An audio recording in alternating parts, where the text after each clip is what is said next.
We are live. Om Namo Bhagavate Vasudevaya. Om Namo Bhagavate Vasudevaya. Namo Bhagavate Vasudevaya. Om Namo Bhagavate Om Namo Vasudevaya. Bhagavate Vasudevaya. Om Namo Bhagavate Vasudevaya. Vasudevaya. વાત પ્રભુ થોડુંક zoom કરજો ને. I think બધાને જો યોગ્ય હોય તો વાંધો નથી, અધરવાઇઝ થોડું ઝૂમ મને લાગે છે કરવા જેવું. જી પ્રભુ. ઓકે છે પ્રભુ? હા, હવે it's okay.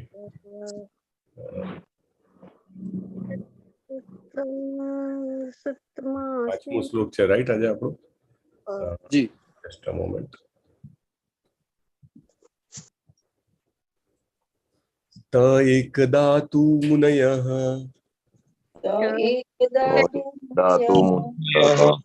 प्रातर्हुत हुताग्नयः प्रातर्हुताग्नयः तत्कृतं सूतमासिनं सुतमासिनम् अपृच्छत् रिद आदरात् प्रपृच्छुरिदमादरात् त एकदा तु मुनयः प्रातर्हुता हुताग्नयः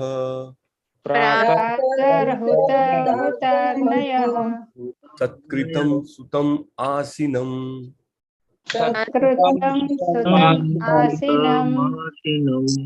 पप्रच्छुरिदम् आदरात्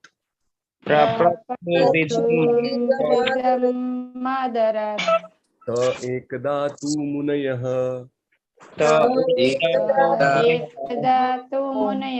प्रातर्हुता हुताग्नयः तत्कृतं सुतम् आसिनं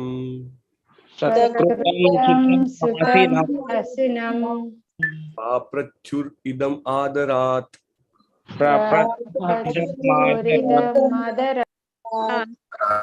प्रभुजी.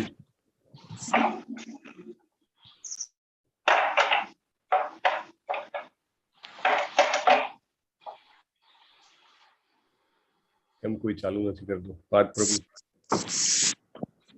એકદા તુ મુનયઃ એકદા તુ મુનયઃ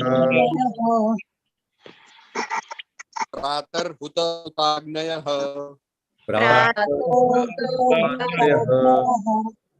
તત્કૃतं સૂતમાસિનમ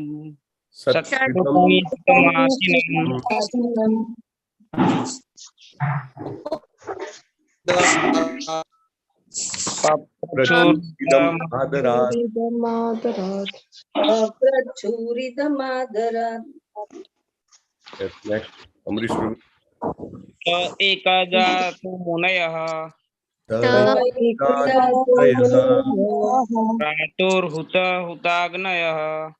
પ્રાતર્હુત હુતાગ્નયઃ સત્કૃतं સુતમાસિનમ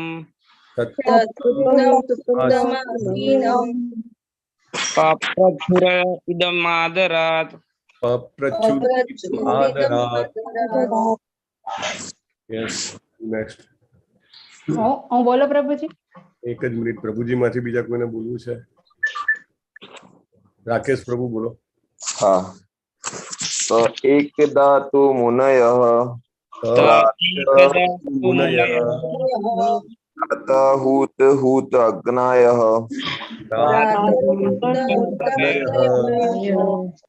તત્કૃतं સૂતમાસિનમ પ્રપચ્છુરિદમાદરાत्.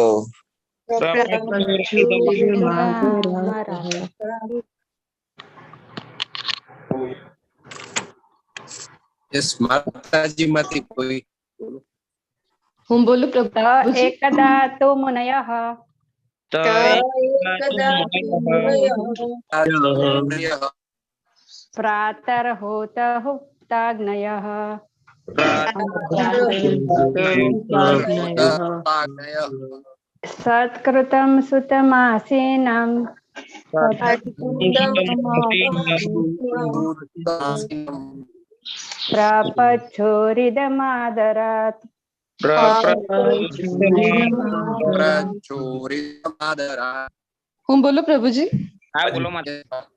जी તો એકદા તુ મુનયઃ त एकदा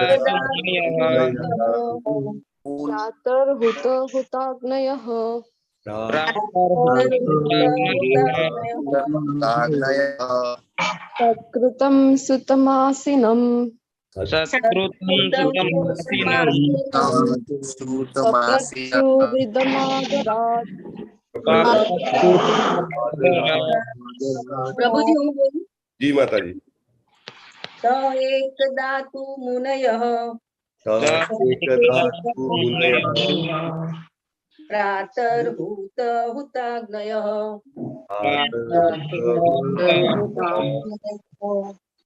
તત્કૃतं સુતમાસીनं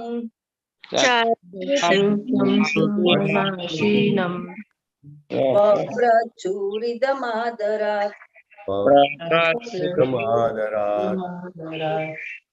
ઓકે, સો પ્રભુ થોડું ઝૂમ કરજો.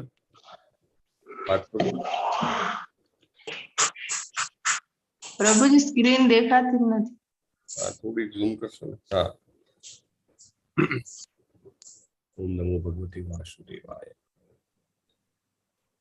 તે ઋષિઓને ઋષિઓ. હા, હવે દેખાય છે પણ થોડી હું બોલું છું, તમે એને ફોલો કરો ને, પછી જરા એને સેટ કરે મીનવાઇલ પાથ પ્રભુ. તે ઋષિઓ એકદા એક દિવસ એક દિવસ તું પણ મુનિયો પ્રાતઃકાળ ઉત પ્રજ્વલિત ઉત અગ્નય યજ્ઞવેદીનો અગ્નિ સત્કૃતમ યોગ્ય સન્માન સુતમ શ્રી સૂત ગોસ્વામી આસીનમ બેસાડીને પૃચ્છા કરી ઇદમ આ પ્રમાણે આદરાત યોગ્ય આદર સાથે અનુવાદ. એક દિવસ યજ્ઞવેદીનો અગ્નિ પ્રજ્વલિત કરીને તેમના પ્રાતઃ કર્મો પૂર્ણ કર્યા પછી તથા શ્રી સૂત ગોસ્વામીને સન્માનપૂર્વક આસન અર્પણ કર્યા પછી મહાન ઋષિઓએ અત્યંત આદર સહિત નીચેની બાબતો વિશે પૃચ્છા કરી. યસ પાઠ પ્રભુ. ભાવાર્થ.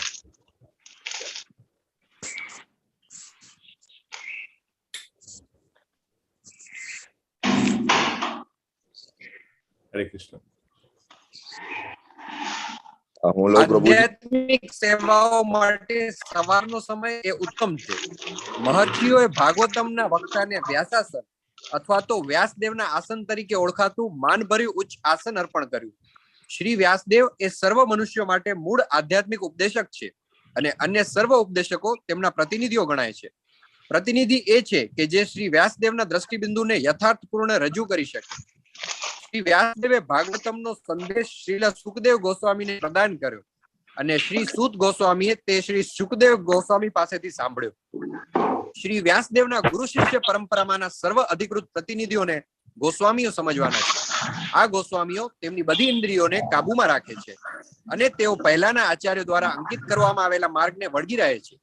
આ ગોસ્વામીઓ ભાગવતમ પર મનમાં આવે તેમ તરંગીપણે પ્રવચનો આપતા નથી, પરંતુ તેઓ તેમને આધ્યાત્મિક સંદેશ અકબંધ પ્રદાન કરનાર તેમના પુરોગામીઓનું અનુસરણ કરતા તેમની ફરજ અત્યંત કાળજીપૂર્વક બજાવે છે. જેઓ ભાગવતમનું શ્રવણ ધ્યાનપૂર્વક કરે છે તેઓ સ્પષ્ટ અર્થને પ્રકાશમાં લાવવા માટે વક્તાને પ્રશ્નો પૂછી શકે છે, પરંતુ પડકાર આપવાની વૃત્તિથી આમ કરવું જોઈએ નહીં. મનુષ્ય વક્તા અને વિષય માટે ઘણા આદર સાથે પ્રશ્નો રજૂ કરવા જોઈએ. ભગવદ ગીતામાં પણ ભલામણ કરવામાં આવી છે. મનુષ્ય યોગ્ય વક્તાઓ પાસેથી નમ્રતાપૂર્વકની શ્રવણની ક્રિયા દ્વારા દિવ્ય વિષય શીખવો જોઈએ. તેથી આ ઋષિઓએ વક્તા શ્રી સૂત ગોસ્વામીને અત્યંત આદર સાથે સંબોધન કર્યું. ઓમ જ્ઞાનતિમિરાંતસ્ય જ્ઞાનાંજન શલાકયા ચક્ષુરુન્મિલિતમ યેન તસ્મૈ શ્રી ગુરુવે નમઃ. નમો વિષ્ણુપાદાય કૃષ્ણપૃષ્ઠાય ભૂતલે શ્રીમતે ભક્તિવેદાંત સ્વામિને ઇતિ નામિને. નમસ્તે સારસ્વતી દેવ્યે ગૌરવાણી પ્રચારિણે નિર્વિશેષ શૂન્યવાદી પાશ્ચાત્ય દેશકારિણે. બહુ જ નાનો ભાવાર્થ છે આમાં, પણ ઘણું ઇમ્પોર્ટન્ટ પોઈન્ટ છે અહીંયા આગળ, કે અહીંયા આગળ આપણે સમજવાનું છે. જે શરૂઆત થાય છે કે એક દિવસની વાત છે એવું કહે છે. એક દિવસ જે આ બધા ઋષિઓ છે જે નૈમિષારણ્યમાં ભેગા થયા છે, એવું કહે છે કે 33,000 ઋષિઓ એ વખતે રહેતા હતા અને 1,000 વર્ષ સુધી યજ્ઞ કરે છે એવું ગઈકાલના શ્લોકમાં આપણે જોયું. તો આ બધા જે ઋષિઓ છે એ ત્યાં આગળ ભેગા થયા અને સવારમાં પ્રાતર હુત હુતાગ્નય, એટલે અહીંયા આગળ સમયને પણ જેને કહેવાય કે પ્રેસાઇઝ વર્ડ્સમાં એક્ઝેક્ટ શબ્દોમાં અહીંયા આગળ કહેવામાં આવ્યો છે. પ્રાતર હુત, સવારનો સમય, એનું બહુ જ મહત્વ છે ઇસ્કોનમાં પણ અને આપણી સાધનામાં પણ. આપણે જો મંગલ આરતીના સમયે એટલે કે બ્રહ્મ મુહૂર્તમાં જો આપણે ઉઠીએ તો આપણા શરીરમાં ન કેવલ આધ્યાત્મિક ઉર્જા, પરંતુ તમે પોતે મહેસૂસ કરશો કે તમારા શરીરમાં જે રોગો છે ઓછા થઈ રહ્યા છે, તમારા શરીરમાં શક્તિ વધી રહી છે, તમારા અંદર જે મનનો આનંદ છે એ વધી રહ્યો છે. આ જે ભાગવતમના જે 18,000 શ્લોક છે એમાંનો એક એક શબ્દ જે છે ને બહુ જ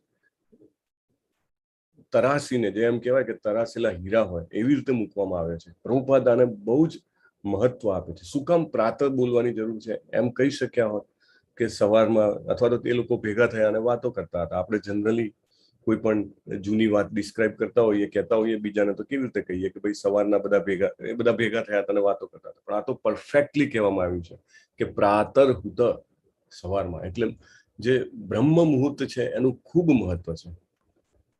શ્રીલા પ્રભુપાદે તો જેને કહેવાય સ્ટેન્ડિંગ ઇન્સ્ટ્રક્શન આપેલી છે કે everybody is suppose to wake up and attend Mangala આરતી.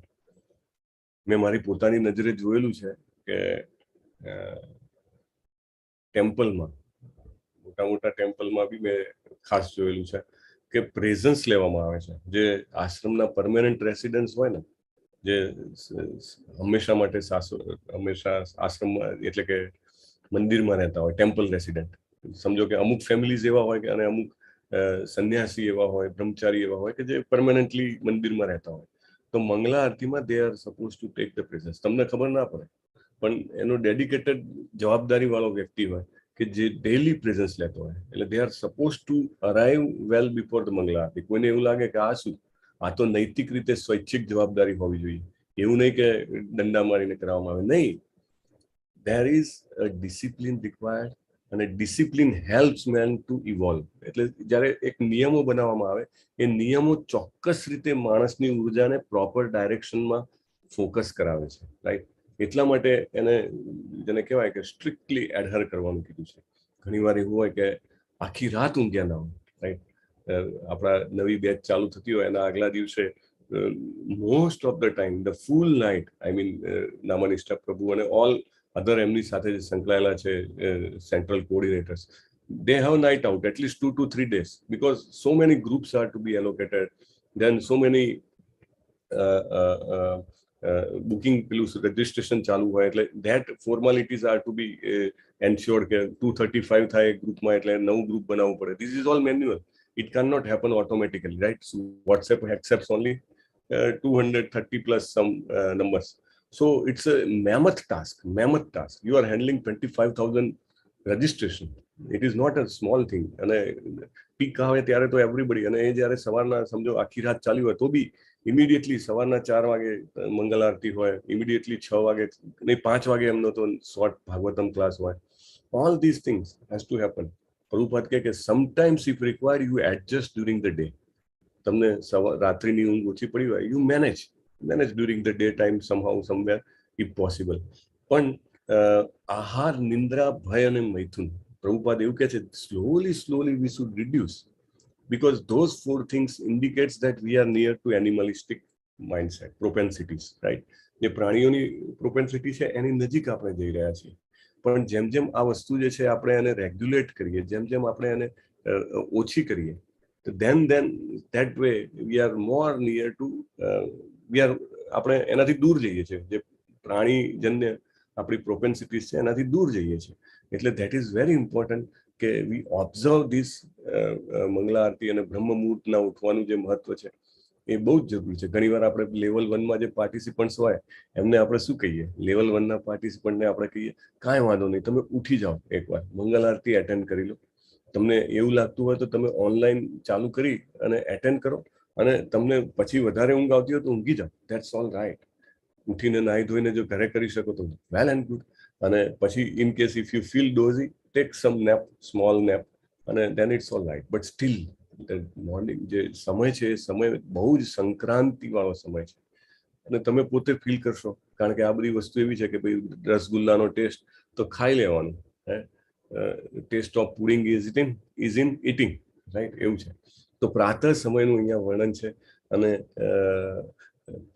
આપણા બધા માટે ઇન્ડિકેટિવ છે. બીજું છે હુતાગ્નય, એટલે કે યજ્ઞ કરે છે એ લોકો સવારના, રાઈટ? ઘણા બધા જગ્યાએ અમુક એ ટ્રેડિશન છે કે યજ્ઞ કરવામાં આવે છે. આર્ય સમાજમાં પણ લોકો યજ્ઞ કરે છે, અને આપણે બધા પણ યજ્ઞ કરીએ છીએ સવારના, છે કે નહીં? હે, આપણે બધા પ્રભુપાદના જેને કહેવાય કૃષ્ણ કૃષ્ણ કૃષ્ણ હરે હરે, હરે રામ રામ રામ હરે હરે, રામ રામ હરે.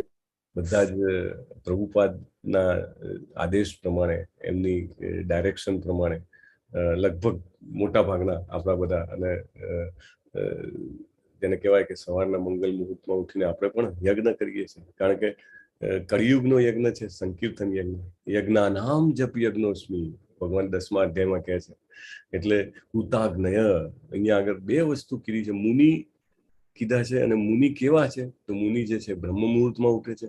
અને મુનિ કેવા છે? ઉઠીને શું કરે છે? એવું નહીં કે બ્રહ્મ મુહૂર્તમાં સવારના ઘણીવાર છે કે લોકો ફૂટબોલનો ફીફા છે કે એવો કંઈ વર્લ્ડ કપ ચાલતો હોય તો ઉઠી જાય રાત્રે 2 વાગે અને વર્લ્ડ કપ જોવે. No, that is not the case. કારણ કે ઘણીવાર એવું કામ પણ એવું હોય કે ફોરેન કન્ટ્રીઝ સાથે તમારે કામ કરવાનું હોય તો you have to work at night. એ બધું નથી. અહીંયા આગળ શું ઇન્ડિકેટ? હુતાગ્નય, યજ્ઞ કરવાનું મહત્વ છે. અને આપણો યજ્ઞ છે કળિયુગનો યજ્ઞ, સંકીર્તન યજ્ઞ. તો મુનિ જે છે, ઋષિઓ જે છે, એમનું જીવન જે છે એવું જીવન આપણું બની શકે. એ લોકોનું જીવન જે છે બહુ જ, જેને કહેવાય કે પવિત્ર હતું, એકદમ પવિત્ર. અને એ હંમેશા નદી કિનારે કે એવી રીતે રહેતા હતા કે જેથી કરીને બાજુમાં જે જળ હોય એમાં સ્નાન કરી લે. ગમે તેવી ઠંડી હોય તો એ ઠંડીમાં પણ એ જે છે એ ત્યાં આગળ સ્નાન કરે છે, અને સ્નાન કરીને એ તરત જ અગ્નિ પ્રગટાવે છે અને યજ્ઞ કરવા બેસે છે. આપણે માયાપુરમાં યાત્રા જ્યારે હતી ત્યારે હું એવા ભક્તોના સંપર્કમાં આવેલો કે એમને પૂછ્યું ત્યારે ખબર પડી કે સવારના ઉઠીને પહેલા 3:30 તે રાઇઝ અપ અને દે ગો ટુ પ્રભુપાદ ઘાટ. ત્યાં માયાપુરમાં ગંગા નદી જે છે ત્યાં પ્રભુપાદનો ઘાટ છે. હવે તો ગવર્મેન્ટે એનું મોટું કંઈક પેકેજ ઘોષિત કર્યું છે અને ડેવલપ કરવા માટે. So it is going to be develop a huge ghat, huge. ને સરસ ત્યાં આગળ મોટા જેને કહેવાય નાહવાની, પછી કપડાં બદલવાની ને બીજી બધી જ વ્યવસ્થાઓ હશે. પણ ત્યાં આગળ એમને મને કીધું કે સવારના 3:30 જ્યારે અમે જઈએ છીએ ને ત્યારે આખા દિવસમાં ના હોય ને એટલી વધારે પબ્લિક હોય છે.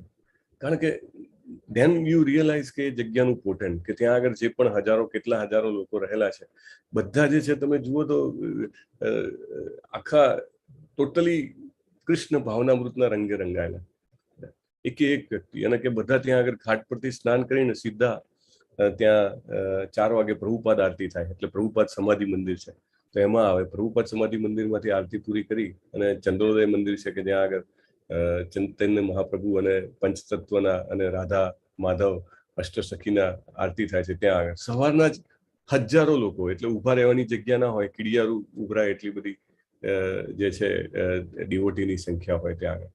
એટલે એનું મહત્વ એ છે કે જ્યારે તમે પ્રાકૃતિક જગ્યાએ, ખાસ કરીને આવા તીર્થ સ્થળે રહો છો, નૈમિષારણ્ય પણ એક બહુ મોટું તીર્થ સ્થળ છે. જીવનમાં સમય મળે તો ચોક્કસ જવું જોઈએ. પ્રભુપાદે અનેક જગ્યાએ એને કોટ કરેલું છે. એટલે જેવી રીતે વૃંદાવન ધામ છે, એવી રીતે નૈમિષારણ્ય. કારણ કે આ ધામ જે છે એ આપણને સ્ટ્રેટ હવે ભાગવતમ કનેક્ટ કરાવે છે કે Bhagavatam was somewhat around 5000 years before આપણે કહી શકીએ, બરાબર. તો 5000 વર્ષથી તો એ જગ્યાએ ભગવાનની સાધના, ભક્તિ, આરાધના થઈ રહ્યા છે, રાઈટ. સો પાવરફુલ આ બધા જે જગ્યાઓ જે છે આપણા.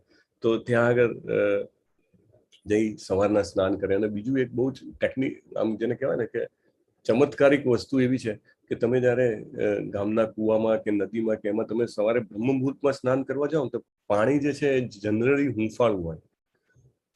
પછી દિવસ દરમિયાન તમે જાઓ, ક્યારેક શિયાળો હોય અથવા તો દિવસ દરમિયાન તમને ઠંડુ લાગે, પણ સવારનો જે આ બ્રહ્મ મુહૂર્તનો સમય છે એમાં જનરલી હુંફાળું પાણી મળે છે. એટલે તમને નાહવાનું પણ જેને કહેવાય ને કે આહલાદક લાગે છે.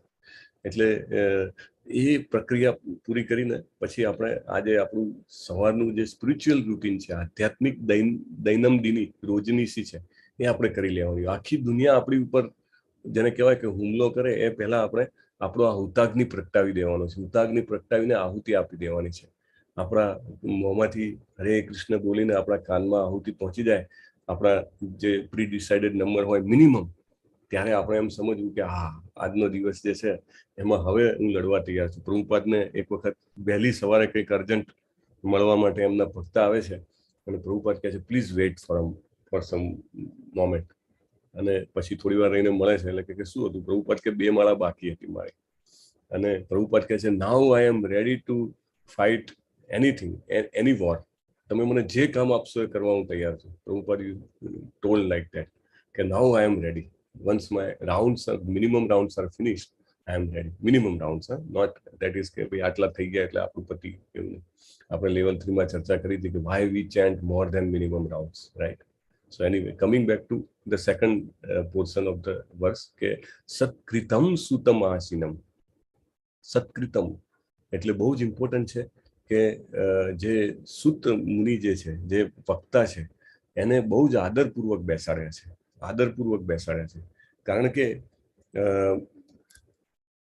જે વક્તા હોય છે એ વક્તા, અને ખાસ કરીને સુત ગોસ્વામી મહારાજ છે, એ સુત ગોસ્વામી મહારાજ જે છે એમને ડાયરેક્ટલી સુખદેવ ગોસ્વામી પાસેથી ભાગવતમનું રસપાન કર્યું હતું. અને એ વખતેનો સમય કેવો હતો? અત્યારે આપણે જેવું નહીં કે આપણે આ જોઈને વાંચવું પડે, યાદ રાખવા માટે લખવું પડે. એ વખતે એવું કે 1 to 1 એકવાર સાંભળ્યું છે તો સીધું ડાટાબેઝમાં એન્ટર, ડાઉનલોડેડ ફાઇલ, અને ટોટલી એમ કહેવાય કે ફોર એટર્નલી, શાશ્વત રીતે આપણને યાદ રહે એવું થઈ જાય. તો સુત ગોસ્વામીએ આ સુખદેવ ગોસ્વામીના મુખ કમળથી સાંભળેલું ભાગવતમ એમને પરફેક્ટલી યાદ હતું. કાંઈ જ એમને જેને કહેવાય કે લખીને લાવવાની જરૂર નહોતી. બીજું કે એ ઇતિહાસ, નૈતિક નીતિશાસ્ત્ર, વિજ્ઞાન, ગ્રહમંડળ, પુરાણ, ઉપનિષદ, બધાના એ જે છે એ જેને કહેવાય કે એક પ્રખર વક્તા અને જાણકાર હતા. અને વક્તા એટલે શું? તો એમના પરથી આપણને ખબર પડે પોતે જ જીવનમાં ઉતારે અને પછી બીજાને કહે, એવા વક્તા. એવું નહીં કે ખાલી પેલી લોકોને આંખો આંજી દે એવી પ્રભાવી ભાષામાં કહેવાનો પ્રયત્ન કરે. એ પોતે જીવતા જાગતા મૂર્તિમંત જેને કહેવાય કે ભાગવતમ ના સ્વરૂપ હતા. એટલા માટે એમના મુખેથી સાંભળવા માટે આજે 33,000 ઋષિઓ ભેગા થયા. એમને સરસ આદરપૂર્વક નમસ્કાર કર્યા, એમને આસન આપ્યું. આસીનમ બહુ જ મહત્વનું છે. તમે ઇસ્કોનના બધા જ મંદિરોમાં જાઓ ત્યાં આગળ એક વ્યાસાસન હોય. વ્યાસાસન એટલે શું? કે વ્યાસદેવને જે પ્રતિનિધિ, એમના જે પ્રતિનિધિ હોય કે જે વ્યાસદેવનો સંદેશ પહોંચાડે, જે ભાગવતમ, ભગવદ્ ગીતાના જ્ઞાનને વિસ્તૃત કરે, એવી વ્યક્તિને બેસાડવાનું આસન. ને આસન કેવું હોવું જોઈએ? એ આસન કેવું હોવું જોઈએ? બહુ સુખાસન હોવું જોઈએ, એટલે એ બેસવામાં એમને બિલકુલ અગવડ ના પડે. જ્યારે એ વ્યક્તિ ઉચ્ચતર જ્ઞાન આપણને આપતા હોય સૂત ગોસ્વામી મહારાજ, ત્યારે એમને કાંઈ અગવડ ના પડે એવું આસન. એટલે આ બધા શબ્દો મૂકવામાં આવ્યા છે, એ કેના માટે મૂકવામાં આવ્યા છે કે એનું મહત્વ છે, રાઈટ? તમે જ્યારે ઘરે જપ કરતા હો કે ભગવાનની સેવા કરતા હો, ત્યારે તરત પહેલા તમે આસન બિછાવો. ઇવન તમે ઇસ્કોનમાં તુલસી આરતી જોઈ હોય તો તુલસી આરતી કરતા હોય, ભલે ઉભા રહીને કરતા હોય, ત્યાં એક બાજુમાં આસન બિછાવેલું હોય. સૌથી પહેલા આસન બિછાવે, રાઈટ? એની ઉપર વ્યક્તિ ઉભો રહે, પછી ગંગાજળથી પોતાને પવિત્ર કરે અને પછી એ પૂજા ચાલુ કરે, right? That is the sequence. આસનનું આપણા વેદ પુરાણોમાં બધે જ મહત્વ છે. તો અહીંયા આગળ શુદ્ધ ગોસ્વામી મહારાજને વ્યાસાસન આપેલું છે. અને પછી કે છે પ્રચ્છુ ઇદમ આદરાત, એટલે એમને પ્રશ્ન પૂછ્યા છે. પ્રશ્ન પૂછવાના. કેવી રીતે પ્રશ્ન પૂછવાના?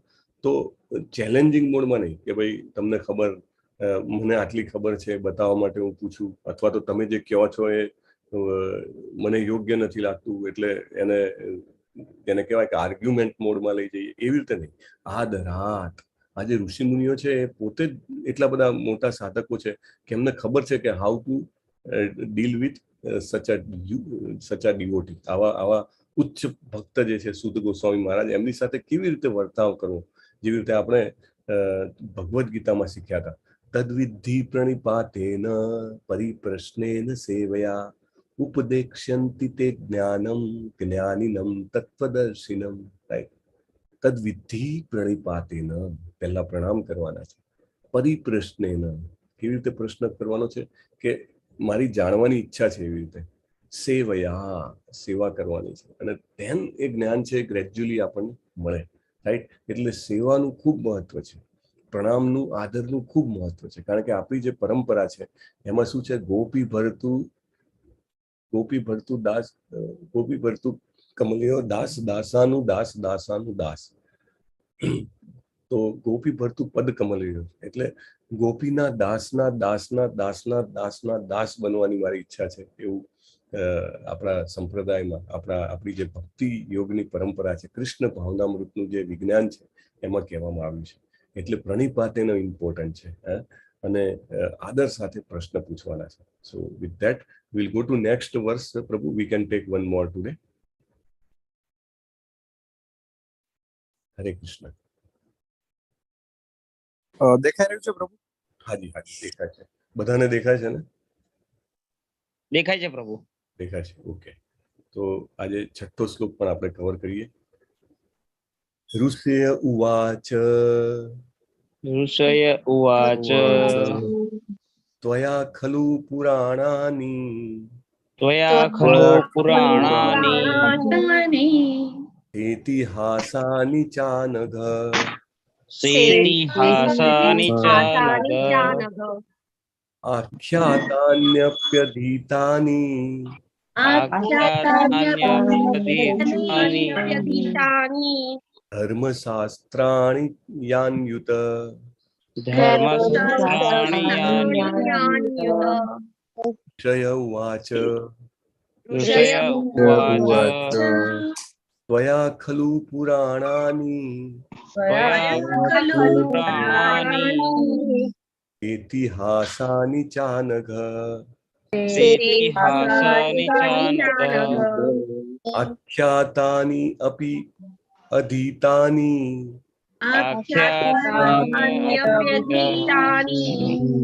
ધર્મશાસ્ત્રાણિ યાન્યુત ધર્મશાસ્ત્રાણિ જાન્યુત ત્વયા ખલુ પુરાણાની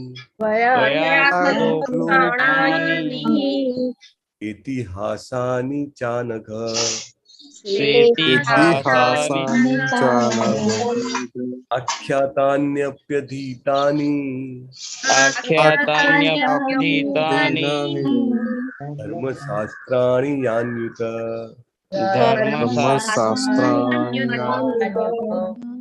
પ્રભુજી. ઋષય ઉચુઃ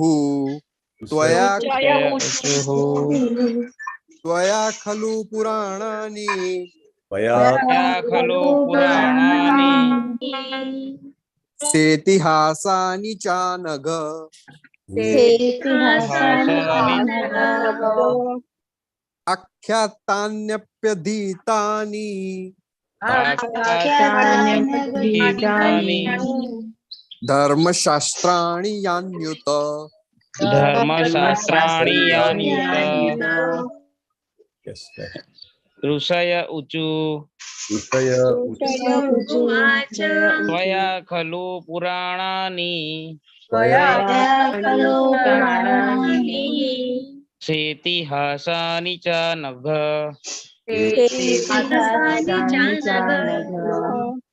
આખ્યાતાન્યપ્યધીતાની ધર્મશાસ્ત્રાણિ ચાન્યુત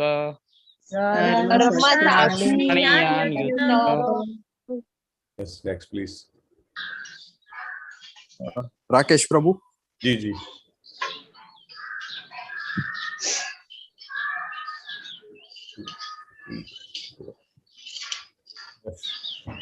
માતાજી. હરે કૃષ્ણ પ્લીઝ. ઋષય ઉવાચ ત્વયા ખલુ પુરાણાની ઇતિહાસાનિ ચ નઘ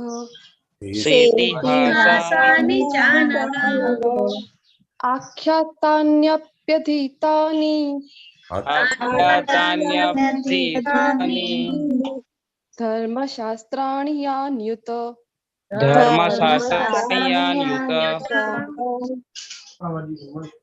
હું બોલું પ્રભુજી? હા હા, તમારે પૂછ્યા વગર કોઈએ પણ શરૂ જ કરી દેવું જેથી આપણે સમય બચે. પ્લીઝ. ઋષય ઊચુ ત્વયા ખલુ પુરાણાની સેતિહાસાનિ ચ નઘ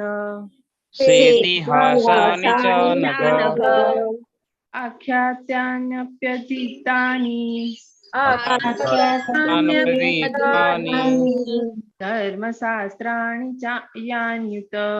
ધર્મશાસ્ત્રાણિ યાન્યુત ઋષય ઉચુઃ ત્વયા ખલુ પુરાણાની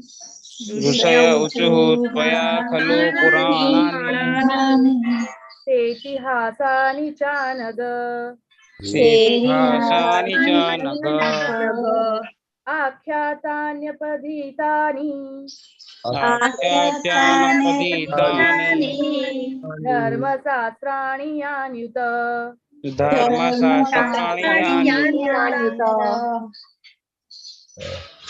અનુવાદ. અનુવાદ જી. શબ્દાર્થ. ઋષય ઋષિઓ બોલ્યા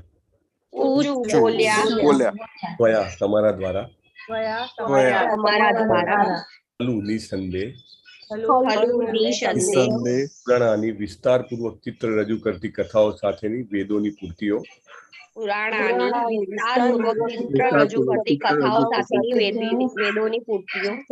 ઇતિહાસાની ઇતિહાસ સાથે અને અનઘ સર્વ પાપોથી મુક્ત આખ્યાતાની સમજાવ્યા અપી જો કે તાની જેનો સારો અભ્યાસ કર્યો છે ધર્મશાસ્ત્રાણી પ્રગતિશીલ જીવન માટે યોગ્ય માર્ગદર્શન પૂરું પાડતા શાસ્ત્રો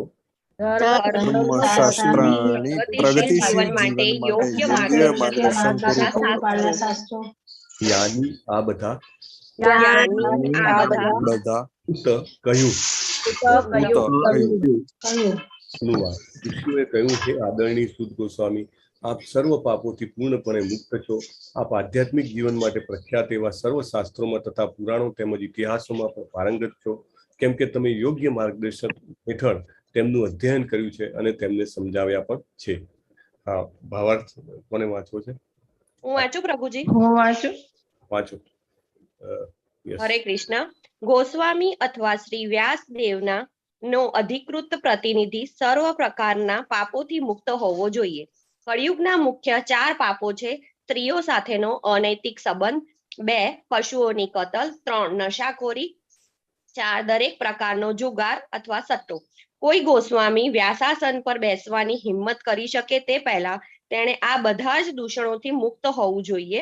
જે ચારિત્ર્યમાં કલંક રહિત નથી તેમજ ઉપર દર્શાવેલા દૂષણોથી મુક્ત નથી તેવા કોઈને પણ વ્યાસાસન પર બેસવાની પરવાનગી આપવી જોઈએ નહીં. તેણે આવા સર્વ પાપોથી મુક્ત હોવું જોઈએ. એટલું જ નહીં પરંતુ બધા જ સ્વીકૃત શાસ્ત્રોમાં અથવા વેદોમાં પારંગત પણ હોવું જોઈએ. પુરાણોએ પણ વેદોના ભાગ રૂપ જ છે અને મહાભારત તથા રામાયણ જેવા ઇતિહાસો પણ વેદોના અંગ રૂપ જ છે. આચાર્ય અથવા ગોસ્વામી આ બધા ગ્રંથોથી સારી રીતે પરિચિત હોવા જોઈએ. તેમને સાંભળવા અને સમજવા એ તેમને વાંચવા કરતા વધારે મહત્વનું છે. કેવળ સાંભળવા અને સમજવાથી સર્વ માન્ય શાસ્ત્રોના જ્ઞાનને આત્મસાત કરી શકાય છે. સાંભળવાની ક્રિયાને શ્રવણ અને સમજવાની ક્રિયાને કીર્તન કહેવાય છે. શ્રવણ અને કીર્તનની બંને પ્રક્રિયાઓ એ પ્રગતિશીલ આધ્યાત્મિક જીવન માટે પાયાનું મહત્વ ધરાવે છે. જેણે દિવ્ય જ્ઞાન સાચા સ્ત્રોત પાસેથી શરણ ભાવે શ્રવણ કરીને ગ્રહણ કર્યું છે તે જ આ વિષયને બરાબર સમજાવી શકે છે. હરે કૃષ્ણ. હરે કૃષ્ણ. ચક્ષુરુન્મિલિतं येन तस्मै श्रीगुरुवे नमः. नमो विष्णुपादाय कृष्णपृष्ठाय भूतले श्रीमते भक्तिवेदान्त स्वामिनीति नाम्ने नमस्ते सरस्वती देवी गौरवाणी प्रचारिणे निर्विशेष शून्यवादी पाश्चात्यदेशकारी. તો અહીંયા આગળ સુત ગોસ્વામીને જે ઋષિમુનિઓ જે છે એ પ્રશ્ન પૂછે છે એ અહીંયા આગળ બતાવવામાં આવ્યું છે. બહુ જ ઇમ્પોર્ટન્ટ પોઈન્ટ છે. પ્રભુપાદે કયા શ્લોકમાં પણ ભાવાર્થમાં કીધું હતું, અહીંયા પણ ભાવાર્થમાં એ ગોસ્વામીઓને યાદ કરે છે. આપણે લેવલ 3માં શરૂઆતમાં ગોસ્વામીનું એક સડ ગોસ્વામી અષ્ટક છે, એના ઉપર સ્પેશિયલ એક આખું ડિસ્કશન કરેલું. એનું રેકોર્ડિંગ પર આઈ થિંક યુટ્યુબ પર છે, સમય મળે તો જરૂર જોવું. અને પ્રભુપાદે પોતે ગાયેલું સડ ગોસ્વામી અષ્ટક છે.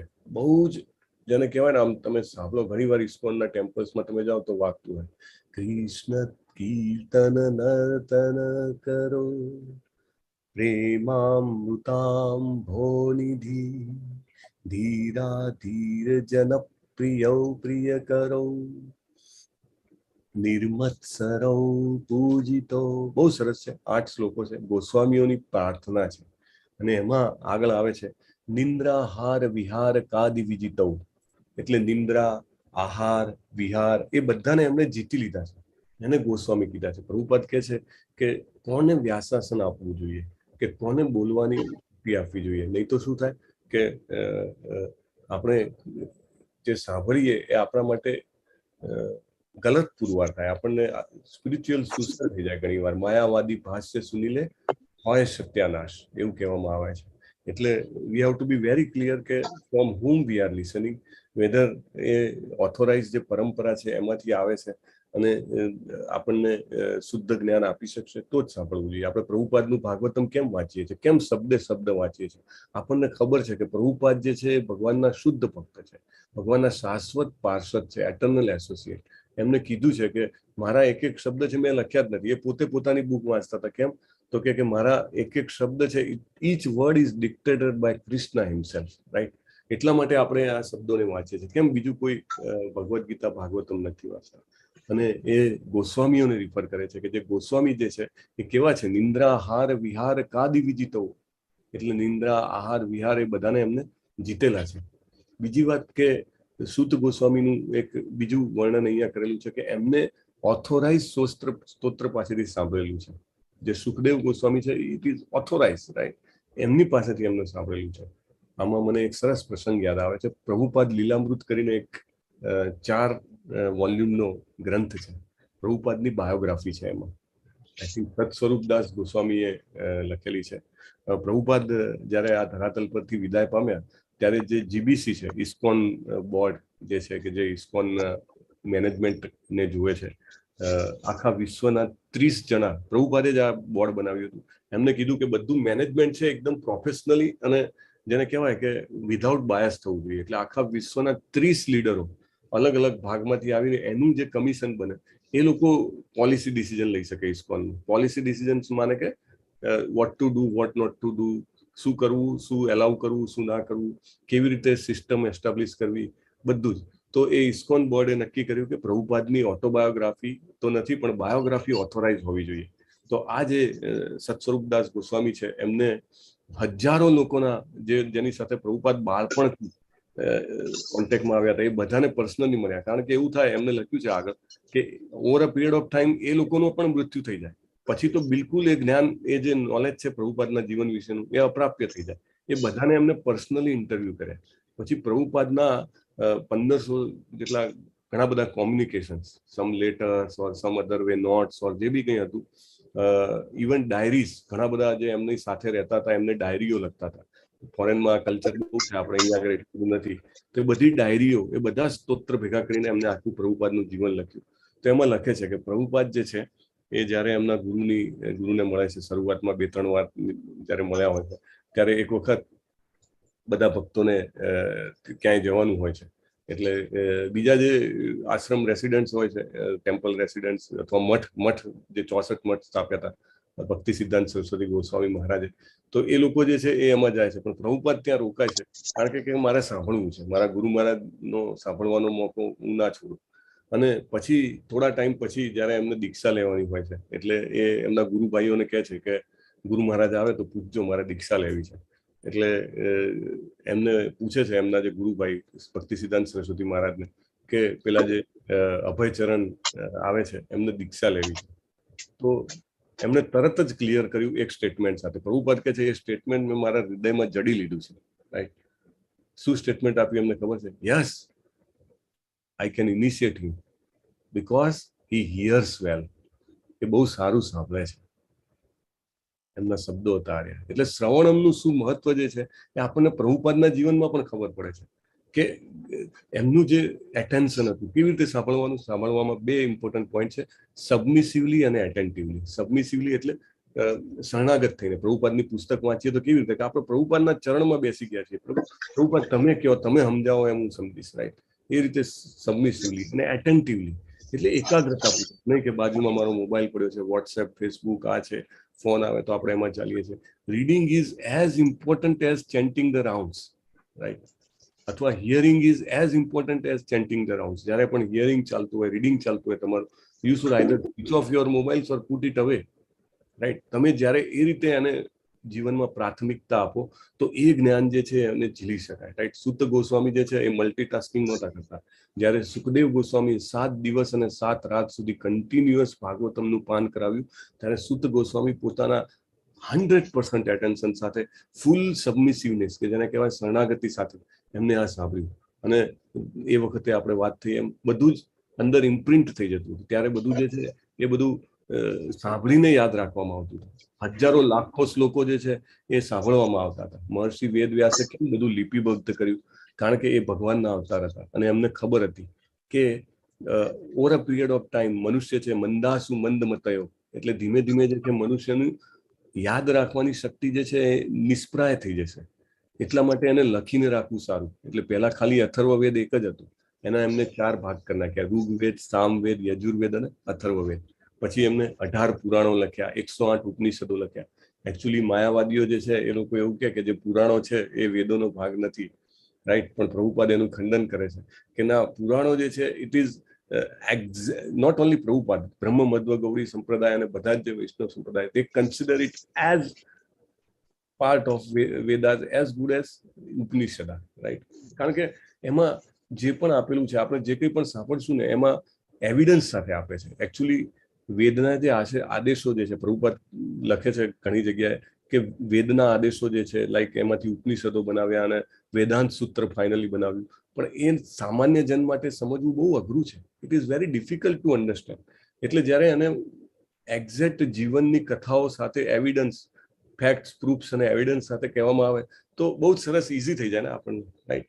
કોઈને યાદ રાખવાનું હોય કે H2 + O2 = H2O, એટલે હાઇડ્રોજન ને ઓક્સિજન મળીને પાણી બને, તો ગોખવું પડે. બરાબર. પણ તમે પ્રેક્ટિકલ પ્રયોગશાળામાં કરાવો કે તમે અલગ પાડીને બતાવો પાણીમાંથી hydrogen, oxygen, then it's very easy. Right.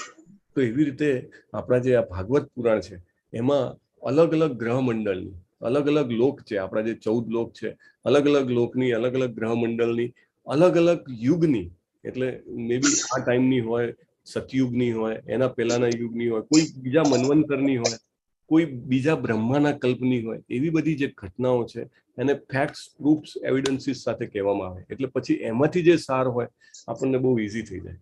So for us this is written, right? એટલે શ્રવણનું અહીંયા આગળ મહત્વ આપણે સમજવાનું છે કે આપણે બહુ જ ધ્યાનપૂર્વક અને બહુ જ આદર સાથે સમજવાનું છે. અને ચેલેન્જિંગ એ આજના જમાનામાં એમ ગણવામાં આવે કે તમે ચેલેન્જ કરો અથવા તો પડકાર ફેંકો એ યોગ્ય છે, પણ આપણું જે શાસ્ત્ર જે છે એના ગ્રહણ માટે ચેલેન્જ કરવા કરતા પ્રશ્ન કરવાને મહત્વ આપ્યું છે. અર્જુને પ્રશ્ન કર્યા છે, અને ક્યારેય કૃષ્ણજીને ચેલેન્જ નથી કર્યા. આખી ભગવદ્ ગીતા ચાલી એને પહેલા જ કહી દીધું છે કે સાધી મામ ત્વામ પ્રપન્નમ, એટલે હું શરણે થઈ ગયો. અને પછી જે પ્રશ્ન છે હું શેના માટે કરું છું? મારા પોતાની જેને કહેવાય કે જિજ્ઞાસા છે એટલે કરું છું. Then it is most welcome, right? So with that I think we will conclude today, because આ શ્લોક અને આના આગળનો શ્લોક આપણે આજે ફર્સ્ટ ટાઈમ 2 શ્લોક કવર કરી શક્યા છીએ. અને ખૂબ ધન્યવાદ બધાનો જોઈન કરવા માટે. અને કંઈ પ્રશ્ન હોય તો વિલ ટેક. વાંછા કલ્પતરુભ્યશ્ચ કૃપા સિંધુભ્ય એવ ચ પતિતાનાં પાવનેભ્યો વૈષ્ણવેભ્યો નમો નમઃ. અનંત કોટિ વૈષ્ણવ જય શ્રી